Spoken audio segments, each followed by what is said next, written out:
నమస్తే, welcome to hit TV. నేను మీ మాధురి. రోజు మనతో పాటు ఉన్నారు కేఎస్ ప్రసాద్ గారు, పొలిటికల్ అనలిస్ట్. నమస్తే సార్. సార్, పోలవరం హైట్ గురించి కేంద్ర ప్రభుత్వం కానీ, నారా లోకేష్ కానీ, చంద్రబాబు నాయుడు గారు ఈ మొత్తం ముగ్గురు చెప్తున్న దాంట్లో చాలా వేరియేషన్స్ ఉన్నాయి. అసలు ఈ పోలవరం హైట్ గురించి అసలు ఏంటి, అసలు పోలవరం హైట్ ఎంత, దీన్ని ఎందుకు దీంట్లో ఇన్ని కాన్సిక్వెన్సెస్ అండ్ హైట్ గురించి ఎందుకు ఒక్కొక్కరు ఒక్కొక్క విధంగా మాట్లాడుతున్నారు? ఇప్పుడు రాష్ట్ర విభజనప్పుడు గ్యాప్ కొందలేదు. తెలంగాణ నుంచి 7 ముంపు ప్రాంతాలు తీసి ఆంధ్రప్రదేశ్లో కలిపారు. అవును, అది పోలవరం ఒరిజినల్ హైట్ కనుక ఆ ఎత్తు కడితే ఈ ముంపు ప్రాంతాల్లో ఉన్న ఈ పోలవరం 7 వెనకబడిన ప్రాంతాలు ఖచ్చితంగా మునిగిపోతాయి, ముంపుకు గురవుతాయి. అందుకని వాళ్ళని ఆంధ్రప్రదేశ్లో తీసుకుని వాళ్ళకి రీహాబ్ ఇవ్వాలి. అదే ఆర్ఆర్ ప్యాకేజ్ అంటారు. ఇది ఫస్ట్ సర్టనిటీ. మనకి విభజన హామీల్లో కేంద్ర ప్రభుత్వం మనకి ఇచ్చిన ప్రామిస్. చంద్రబాబు గారు కూడా ఈ ముంపు గ్రామాల ఆంధ్రప్రదేశ్లో కలిపితేనే కానీ నేను ఇచ్చేయను, ప్రమాణ స్వీకారం చేయను అన్నాడు. ఎందుకు అంటే ఇది తెలంగాణలో ఉందనుకోండి, they cannot, because Polavaram Andhra Pradesh project. తెలంగాణకి వాళ్ళకి రీహాబులు వాళ్ళకి ఇవ్వమంటే కష్టం వాళ్ళది కదా. పోలవరం ప్రాజెక్ట్ కాస్ట్ 10,000 కోట్లలో ఏమి కట్టేవచ్చు ఎవడైనా. కానీ రీహాబ్కి దగ్గర 35,000 40,000 కోట్ల పైచీలకు కావాలి వాళ్ళకి పునరావాసంలో ఇవ్వడానికి. వాటికి ప్రతి ప్రాజెక్ట్కి వాళ్ళ శ్రీశైలం ప్రాజెక్ట్ తీసుకో, నారాయణసాగర్ తీసుకో, బాక్రాంగల్ ప్రాజెక్ట్ తీసుకో, ఇంక్లూడింగ్ వైజాగ్ స్టీల్ ప్లాంట్ కూడా ఈ ఆర్ఆర్ ప్యాకేజీలే పెద్ద అంబిగ్యూటీ. పాపం కష్టపడి రైతులు ఇస్తారు. అందాకెందుకు అమరావతి చూడు, 39 గ్రామాలు 34,000 ఎకరాలు ల్యాండ్ ఇచ్చారు. వాళ్ళకి ఇవాళ 1000 గజాలు 200 గజాలు ఇవ్వడానికి ఎంతసేపు? ఇప్పటికి ఇవ్వలేదు అన్ని ప్రభుత్వాలు, 2 సార్లు ప్రభుత్వాలు మరి చూసుకోవాలంటే. అట్లీస్ట్ గత ప్రభుత్వం ఇనిషియేటివ్ తీసుకుంటే వాళ్ళు ఎలా వద్దు అలా వద్దు ఏవో కథలు చెప్పారు. ఈ ప్రభుత్వం 10 నెలలు వచ్చి కూడా వాళ్ళకి ఏం క్లియర్ చేయట్లేదు. సో ఇది పెద్ద ఛాలెంజ్. సో ముంపు ప్రాంతాల పరిరక్షణ కోసం ఇవాళ కేంద్ర ప్రభుత్వం ఆడుతున్న డబల్ గేమ్ ఏంటంటే ప్రాథమిక అంచనాలు అంటారు. ఇప్పుడు 10 సంవత్సరాల క్రితం రేట్ ఇవాళ ఉంటుందా? బంగారం ఎంత ఉంది మనం 10 సంవత్సరాల క్రితం, ఇప్పుడు ఎంత ఉంది కంపారిజన్ చేయి. అలాగే కూడా భూముల రేట్లు కానీ, సమస్య పరిష్కారానికి ఇచ్చే కాంపన్సేషన్స్ కానీ ఎప్పటికప్పుడు అవి వేరియేషన్స్ వస్తూ ఉంటాయి. సో మనకి 2013 భూ నిర్వాసితుల చట్టం ప్రకారం వాళ్ళకి పరిరక్షణ ఇవ్వాలి. ఇవాళ కేంద్ర ప్రభుత్వం స్ట్రాటజికల్ గేమ్ ఆడుతుందంటే అది ఒక బహుళార్థ సాధక ప్రాజెక్టు. అంటే దాన్ని ఒక 47.5 మీటర్ల పై దగ్గర ఎత్తు నిలిపితే నీళ్లతో ఒక బ్రహ్మాండమైన పవర్ ప్రాజెక్టు. దాంతో మొత్తం ఆంధ్ర దగ్గర ఒరిస్సా ఇట్లాంటివన్నీ కూడా సస్యశ్యామలం అవుతాయి. పవర్ టారిఫ్స్, పవర్ ప్రాబ్లం అనేది ఉండదు. ఇట్లాంటివి జరుగుతున్న దగ్గర ఏమవుతున్నాయంటే ఇన్వెస్ట్మెంట్ మాడ్యూల్లో కేంద్ర ప్రభుత్వం ఇన్వెస్ట్ గబగబ చేసుకుని ముందుకు వెళ్ళాలి. 10 ఏళ్ల విభజన హామీల్లో చేసి ఇవ్వాలన్నది ఫస్ట్ ప్రామిస్ మనకి. వాళ్ళు ఏం చేశారంటే ఈ 10 ఏళ్ళు ఎగ్గొట్టారు. ఈ చంద్రబాబు గారి ఆవేశం ఎక్కువైపోయి ఆయనకి ఏంటంటే మొదటి నుంచి ఆయన చేస్తున్న 10 ఏంటంటే నేను సూపర్ ఇన్వెస్టింగ్ నేను తీసుకుంటాను, నేను పని చేస్తానని చెప్పాడు. దానికి తీసుకున్న బాధ్యతకి ఏమైందంటే వాళ్ళు డబ్బులు ఇవ్వకపోతే ప్రతిసారి రాష్ట్ర ప్రభుత్వ ఖజానా నుంచి డబ్బులు ఖర్చుపెట్టి వాళ్ళ దగ్గర నుంచి దేహి అని అడుక్కోవాలి. ఇది పరిస్థితి. ఈ పరిస్థితిలో ఆయన ధనం పోరాట దీక్షలు ఇవన్నీ కార్యక్రమాలన్నీ పక్క తీస్తే లాస్ట్ బడ్జెట్లో కూడా ఆయన దగ్గర 4,480 కోట్లు ఖర్చు పెట్టాడు పోలవరంకి. అది జగన్మోహన్ రెడ్డి గారి ప్రభుత్వం రాగానే ఫస్ట్ డబ్బులు ఆయన వెనక్కి ఇచ్చారు. తర్వాత ఇప్పుడు ఈ ప్రభుత్వం డబ్బులు వెనక్కి వచ్చినట్టే ఆంధ్రప్రదేశ్ ఖజానాకు వచ్చినట్టే కదా డబ్బులు. అవును, లాజిక్ వినండి. దీంట్లో కేంద్ర ప్రభుత్వం బహుళార్థ సాధక ప్రాజెక్ట్ కట్టవలసిన బాధ్యత వాళ్ళది కాబట్టి జగన్మోహన్ రెడ్డి చంద్రబాబు నాయుడు గారిలా బాధ్యత తీసుకోలే. ఆయన ఏం చేశాడు, 4,480 కోట్లు రాగానే అదేమవుతుంది, సర్ప్లస్ ఫండ్ వచ్చినట్టే కదా. రాష్ట్ర ప్రభుత్వంకి రావాల్సిన ఖజానాలో డబ్బులు నువ్వు ఇంట్లో పోపుల డబ్బాలో దాచిన డబ్బులు కూరగాయలు కొనడానికి వాడతావు. కానీ మీ పెద్ద అబ్బాయి తీసుకెళ్ళి 2 చాక్లెట్లు కొనుక్కొని వచ్చాడు అనుకో, మాటకి చెప్తున్నా, పర్పస్ ఎక్కడి నుంచి సాల్వ్ అవ్వాలి? నీ దగ్గర నుంచి సాల్వ్ అవ్వాలి, పోపుల డబ్బాల నుంచి, చాక్లెట్లు అవని లేదా కూరగాయలు అవని.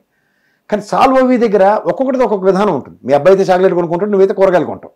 నీది వారం రోజులు ఉపయోగపడుతుంది. చంద్రబాబు గారు దాచి దాన్ని పోలవరంకే వాడదాం అనుకోవడం ఆయన కాన్సెప్ట్. ఇది 10 మందికి కూర పెడదాం, అన్నం పెడదాం అని ఈయన కాన్సెప్ట్. ఇది తేడా.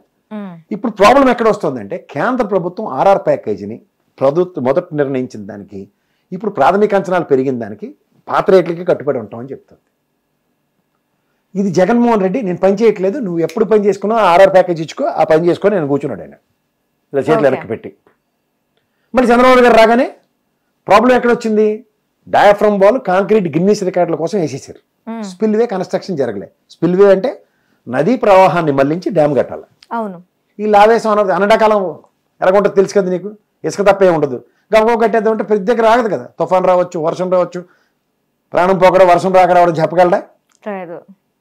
అలా కొంప మునిగిపోయింది. అది ఏముంది, డయాఫ్రమ్ వాల్ మొత్తం కోరి కోరి కోరి కేంద్రించిపోయి మొత్తం పోయింది. అది పోయినప్పుడు ఏమవుతుంది, దాని మరమ్మతులకు మళ్ళీ బడ్జెట్లో 6,000 పైచీలకి దానికి అలకేట్ చేసుకున్నారు. ఈ డబ్బులు ఎవరు ఇవ్వాలి? కేంద్ర ప్రభుత్వం ఇవ్వాలి. ఆడ మరమ్మతులకు ఎందుకు ఇస్తాడు? అసలు ఎందుకు ఇవ్వాలి కానీ ఎందుకు ఇవ్వకూడదు అనకన్నా పోలవరం సేఫ్టీ అథారిటీ ఉంది కదా, ఇవాళ డబ్బులు ఏమొచ్చినా పోలవరం అథారిటీకి వస్తుంది. పోలవరం అథారిటీ వాడు ఏం గుడ్డుకోవడానికి ఫలితం అవుతున్నాడు? స్పిల్వే కన్స్ట్రక్షన్ ఆడ బాధ్యత కదా. డయాఫ్రామ్ అంటే ముఖ్యమంత్రి గారు సూపర్వైజన్ తీసుకున్నారు కాబట్టి ఆయన బాధ్యత వదిలేసాడు, వీడి బాధ్యత లేదు. పోయింది ఎవరి డబ్బులు? కేంద్ర ప్రభుత్వమే, మన రాష్ట్ర ప్రభుత్వం, మన డబ్బులే కదా. ఒక్కొక్కరిది ఒక్కొక్క స్టాండ్ ఉంది. ఇప్పుడు దీంట్లో ఈ యాంబిగ్యూటీని ఇవాళ చంద్రబాబు గారు సోమవారం అంటే పోలవరం ఎగేసుకుని పోయి ఆ దేవినోమాన్ని అక్కడ కుర్చీ వేసి కూర్చున్నప్పుడు ఆ నదిగా నియోజకవర్గంలో మొత్తం మైనింగ్ అంతా జరిగిపోయినా సరే ఆయనకే మళ్ళీ టికెట్ ఇచ్చి ఆయన నోట్లో మట్టి కొట్టిన ఉదంతం చూసాం కదా. ఇప్పుడు వచ్చేసరికల్లా ప్రాబ్లం ఏమైంది? డయాఫ్రామాల్ రెక్టిఫికేషన్కి విదేశీ నిపుణులు వచ్చిన తర్వాత డబ్బులు రాష్ట్ర ఖజానా నుంచి పోతుంది. రెండోది వాళ్ళు నిద్రలేచి ఎప్పుడైతే ఆ ప్యాకేజ్ ఇస్తారో ఎవరో ఆర్ఆర్ ప్యాకేజ్ ఇవ్వట్లేదు. ఇవ్వనప్పుడు ఏం చేయాలి?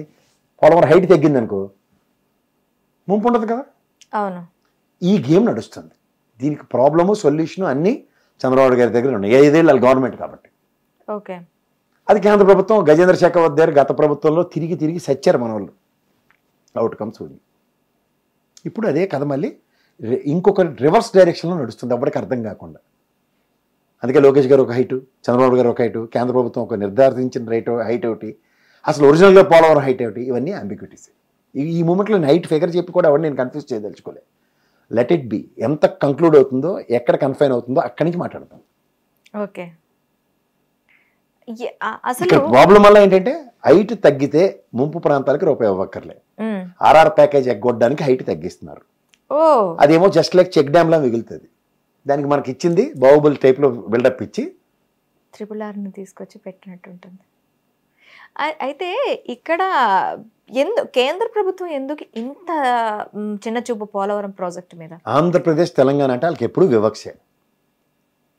వాళ్ళు ఎట్టి పరిస్థితుల్లో గడపారెట్టుకుని బీజేపీ ప్రభుత్వం ఇక్కడ స్థాపించాలి. ఇక్కడ ఉన్న వాళ్ళు ఎవడో పనికొచ్చిన లీడర్లు లేరు బీజేపీ తెలంగాణలో కానీ ఆంధ్రప్రదేశ్లో. వాళ్ళకి ఏం తెలియదు కాబట్టి వాళ్ళకి ఎంత ధైర్యం అంటే సోమవీర్రాజు అక్కడ పార్టీ అధ్యక్షుడు అయ్యిండు కూడా ఆయన్ని హూ ఆర్ యూ అని అడిగాడు నరేంద్ర మోడీ.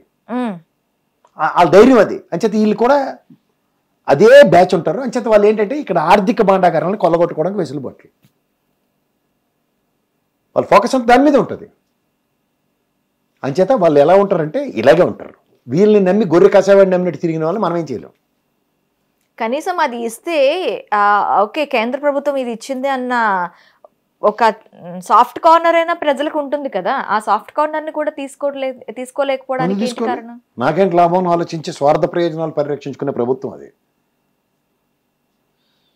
అంచేత దీని గురించి అనవసరంగా లెబోరియస్ డిస్కషన్స్ పెట్టినా ప్రజలకి వాళ్ళకి అన్యాయం జరుగుతున్నా సరే ఇదే ఎన్డీఏ కూటమి గతంలో అన్యాయం చేసిందని తెలిసి కూడా 72% కట్టామని చెప్పి కూడా అంత డయాఫ్రామ్ వాళ్ళు డ్యామేజ్ అయిన తర్వాత కూడా ప్రభుత్వం మళ్ళీ అదే ఎన్నుకుంటే ప్రజల నిర్ణయానికి మనవరం. Okay, thank you sir. Hit TV app, ఇందులో short news, live news, entertainment shows, movies, digital magazines తో పాటు మీ జిల్లా వార్తలను కూడా ఫ్రీగా చూడొచ్చు. అంతేకాదు కేజీ నుంచి పీజీ వరకు విద్యార్థులకు స్కాలర్షిప్ కూడా అందిస్తున్నాం. ప్రతి వారం 10 మందికి లక్కీ డ్రా ద్వారా ఒక్కొక్కరికి 10,000 రూపాయలు అందిస్తున్నాం. ఇంకెందుకు ఆలస్యం, వెంటనే హిట్ టీవీ యాప్ ని డౌన్లోడ్ చేసుకుని ఫ్రీగా ఎంటర్టైన్మెంట్ పొందండి. Hit TV app. Hit TV app. Please download hit TV app. Hit TV app ని ఫ్రీగా డౌన్లోడ్ చేసుకుని ఎంజాయ్ చేయండి. మీకు నచ్చిన ఎంటర్టైన్మెంట్ కోసం హిట్ టీవీ యాప్ ని ఫ్రీగా డౌన్లోడ్ చేసుకుని ఎంజాయ్ చేయండి. హిట్ టీవీ యాప్ ని డౌన్లోడ్ చేసుకుని ఆస్వాదించండి, ఆశీర్వదించండి. ఇంతమంది సెలబ్రిటీలు హిట్ టీవీ యాప్ ని డౌన్లోడ్ చేసుకోండి అని చెప్తున్నారంటే ఎంత మంచి యాప్ ఆలోచించండి. అమెరికా అమెరికా అమెరికా అమెరికాలో చదవాలనుకునే వాళ్ళకి విశ్వసనీయమైన పేరు మన శౌర్య కన్సల్టెన్సీ. UK లో 1 year masters. UK లో 1 year masters. 2 years work permit up to 5 years visa. Contact Saurya Consultancy. Contact 89851 89851.